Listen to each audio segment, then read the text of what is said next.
allez bien. Aujourd'hui, le 29e jour du mois de Ramadan, ça y est, peut-être c'est demain l'Eid ou peut-être pas. Mais pour l'instant, on est toujours dans les gâteaux. Mais aujourd'hui, c'est un gâteau spécial improvisation, ou plutôt spécial fond du placard. J'avais envie de faire un gâteau sans cuisson, mais je n'ai pas trop d'ingrédients. Donc, je me suis dit, je vais faire avec ce que j'ai quand même à la maison, mais je vais quand même le partager avec mes abonnés.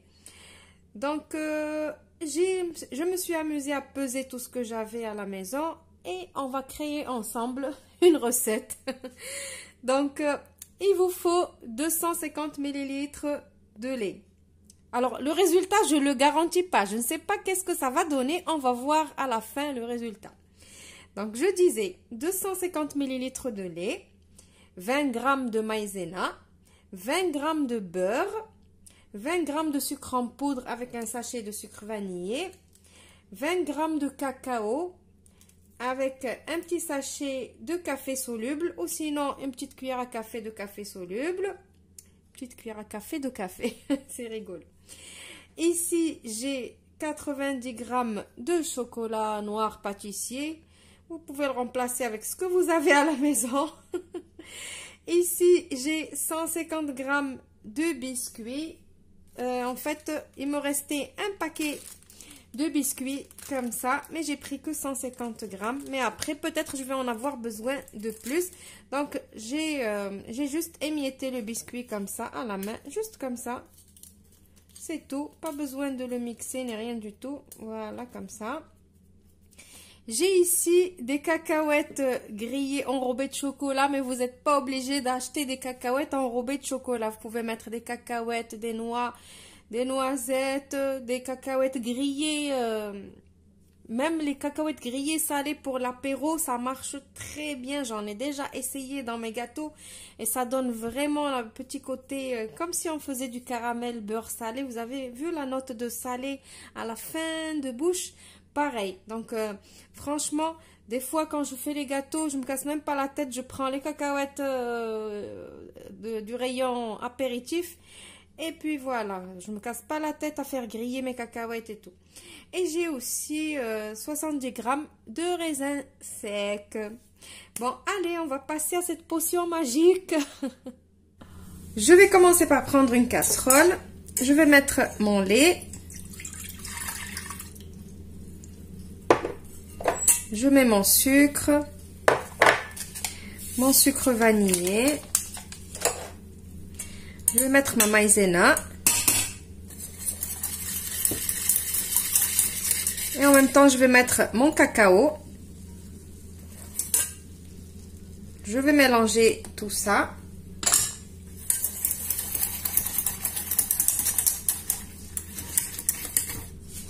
Maintenant, je vais le mettre sur le feu.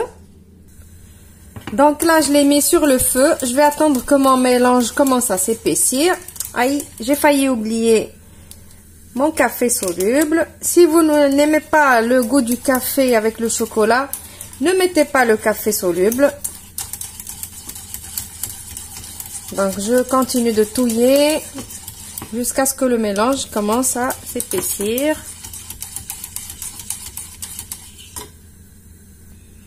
J'ai failli oublier aussi le beurre. Quand je vous dis que c'est une recette improvisée, c'est une recette improvisée. Donc, on met le beurre aussi. Et on continue de touiller. Alors maintenant, je commence à voir que mon mélange s'épaissit. Je vais rajouter mon chocolat pour qu'il fond. Vous avez vu, le mélange s'épaissit. Voilà, ça y est. Là, il s'est épaissi. Même si j'ai rajouté mon chocolat, je vais éteindre mon feu. Et je continue de touiller jusqu'à faire fondre mon chocolat. Maintenant, j'ai pris un saladier. Je vais mettre les biscuits. Je vais mettre mes cacahuètes. Alors, je vous ai pas montré. C'est des cacahuètes comme ça, là, enrobées de chocolat. Mais je vous ai dit, c'est pas obligatoire. Je les ai juste coupées en deux comme ça. Mais c'est pas obligé de les couper. Je rajoute mes cacahuètes. Mes raisins. Et après, on va venir rajouter le mélange qu'on a fait. Alors je reçois beaucoup de commentaires sur ce petit fouet. Donc ce petit fouet, son avantage, c'est qu'il est rond, il est courbé comme ça, et du coup quand on touille comme ça dans la casserole, vous voyez, il prend la forme de la casserole, et du coup tous les coins de la casserole, surtout comme ça pour les béchamels et des sauces comme ça, c'est pratique, ça laisse pas la sauce rester s'accumuler sur les côtés. Donc ce fouet, je l'avais acheté il y a longtemps. Ikea, je fais pas de la pub, mais comme je reçois beaucoup de demandes, mais pour l'instant, je vois pas que Ikea ils le vendent plus, je ne sais pas pourquoi. Donc on met tout ça ici. Comme je vous ai dit pour les biscuits, peut-être je vais en avoir encore besoin ou peut-être pas. Donc je vais mélanger tout ça.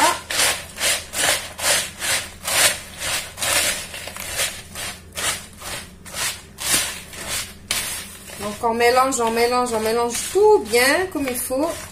Comment on va savoir qu'on a besoin de biscuits? Eh bien tout simplement, quand vous voyez qu'il reste encore du liquide, c'est qu'il faut rajouter encore un petit peu de biscuit. Donc maintenant, après qu'on a fait notre mélange, j'ai pris des petits, plutôt des moules en silicone avec des formes. Prenez ce que vous avez, ce que vous voulez. Et je vais prendre de ma préparation et je vais mettre dans le moule. Franchement, les moules, ça aide beaucoup. Ça donne des jolies formes. Donc on remplit bien comme il faut. On aplatit. Et après que je remplis tout ça, je vais mettre au congélateur pour que ça prenne bien. Une dizaine de minutes. Et je vous retrouve juste après pour la suite.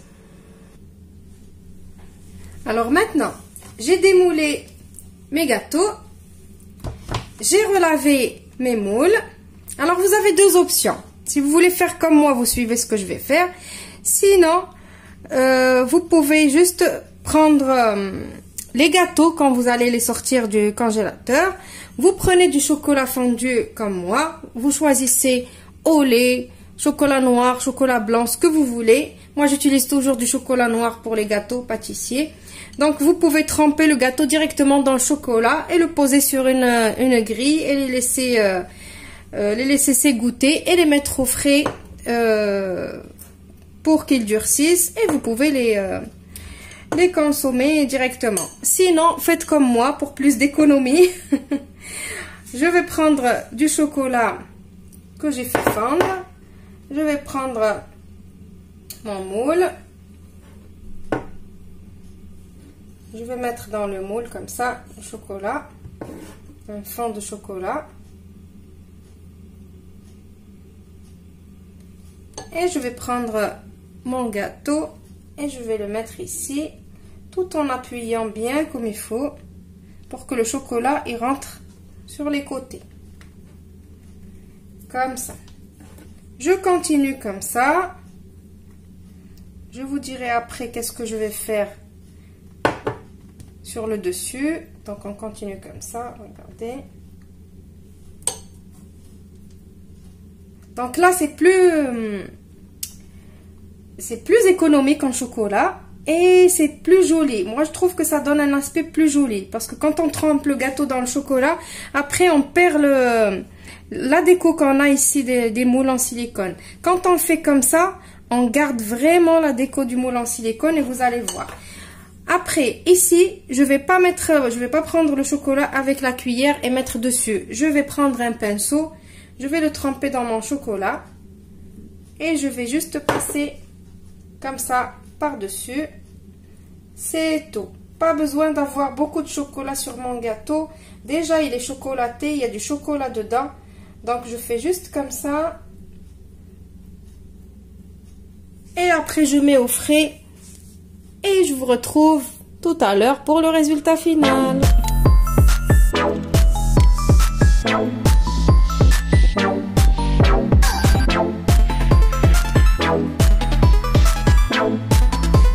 Et voilà, nos gâteaux sont cuissants. ils sont prêts, ou plutôt nos gâteaux improvisés avec le fond du placard. Ils sont prêts. Donc, vous voyez, ça a quand même de la gueule, malgré qu'on a mis un peu de tout dedans. C'est un petit fourre-tout, on va dire, ce gâteau. Donc, pour la déco, comme vous avez vu sur la vidéo, j'ai juste fait fondre du chocolat blanc que j'ai mis dans ma seringue et j'ai décoré avec. Et puis, c'est tout. Si vous n'avez pas de seringue, bien évidemment, vous pouvez faire fondre votre chocolat et le mettre dans un sac congélation. Et vous coupez le petit bout et le tour est joué. Vous pouvez décorer avec. Donc, la quantité que je vous ai donnée, elle m'a donné ça, ce plateau-là, plus ça, que j'ai fait en forme de petite madeleine. Voilà, donc ça donne quand même pas mal. Voilà. Donc je vais vous couper un gâteau pour que vous voyez, mais je vais vous couper un de ceux-là, comme ça ceux-là ça reste pour la fête parce que j'en ai pas beaucoup. Et Dieu sait toutes les personnes qui attendent que je leur donne des gâteaux. Voilà, donc comme c'est du chocolat, je ne vais pas le couper à la main, vous vous doutez bien. Je vais vous le couper avec le couteau.